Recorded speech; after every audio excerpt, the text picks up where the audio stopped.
Hello बच्चों। इस question को हम सिंपल से ट्रिक से सॉल्व करेंगे। उस ट्रिक में सबसे पहले हमें क्या करना है, जो ब्लॉक है जिसको हमने डिस्प्लेस किया है उसमें आप टेंशन लिख लें। तो इस पर्टिकुलर केस में अगर देखें हम, स्ट्रिंग जो ब्लॉक से अटैच है उसमें मैं टेंशन टी एज्यूम कर लेता हूँ। अब उसी के हिसाब से अब जितने भी स्प्रिंग्स गिवन है इस क्वेश्चन में, हम उन स्प्रिंग्स में टेंशन लिखेंगे। ठीक है ना।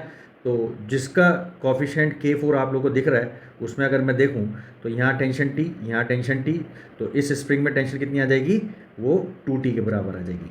सिमिलरली नीचे वाला ये जो स्प्रिंग है इसमें भी हम टेंशन लिखेंगे। तो स्ट्रिंग एक ही है, टेंशन हर जगह सेम मिलेगी। इस स्प्रिंग में भी टेंशन कितनी आ जाएगी, 2T के बराबर आ जाएगी।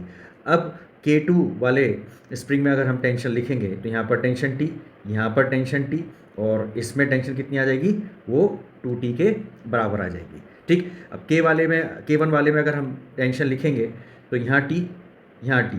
ठीक है। इस स्प्रिंग में भी टेंशन 2T, मतलब जितने भी स्प्रिंग्स यहाँ मिल रहे हैं हर स्प्रिंग में अपने को टेंशन क्या मिल रही है, वो 2T मिल रही है। अब क्या करना है, इस टेंशन्स को ड्रॉ करके हमें जितने भी स्प्रिंग्स हैं उनका अपन क्या निकालेंगे, के इक्विवेलेंट निकालेंगे।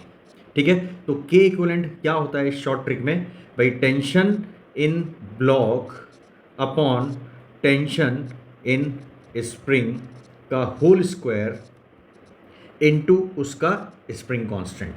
ठीक है। अब यहाँ 4 स्प्रिंग है तो अगर हम यहाँ पर K1 डैश निकाल लें, मैं K1 स्प्रिंग का स्प्रिंग इक्विवेलेंट क्या मान रहा हूँ, K1 डैश एज्यूम कर रहा हूँ।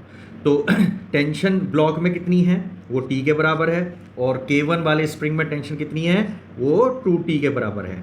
ठीक है। इसका स्क्वायर कर दो और उसके स्प्रिंग कांस्टेंट से K1 से मल्टीप्लाई कर दो, तो यहाँ से ये और ये उड़ेगा, अपने पास क्या आएगा, K1/4 के इक्वल आ जाएगा इसका equivalent spring constant. Similarly spring 2 का इक्वलेंट कितना होगा, K2 डैश मैं एज्यूम कर लेता हूँ, तो वहाँ भी T tension in block upon tension in spring 2T के बराबर है, उसका स्क्वायर आप करेंगे और यहाँ से उसके स्प्रिंग कांस्टेंट से मल्टीप्लाई, तो ये भी K2/4 के इक्वल आएगा।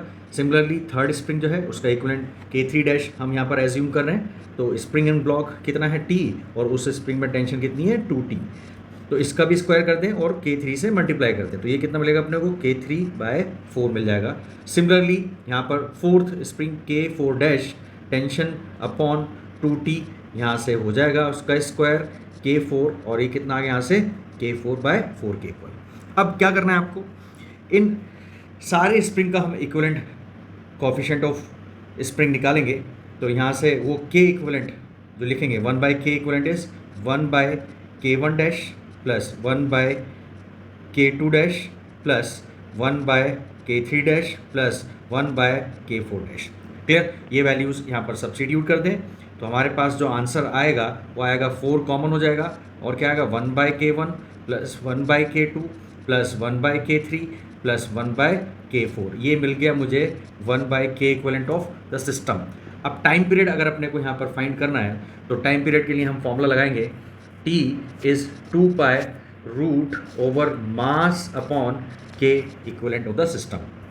तो बिल्कुल अब इस फॉर्मूले को लगाएं तो यहाँ से टाइम पीरियड किसके को आ जाएगा, वो टाइम पीरियड जो होगा दैट इज़ 2π भाई रूट ओवर यहाँ से मास अपॉन इसका 1/K इक्वलेंट कितना है, 4 टाइम्स, आप यहाँ से क्या लिखेंगे, इसको हम लिखेंगे 4 times of mass m into 1/K1 plus 1/K2 plus 1/K3 plus 1/K4।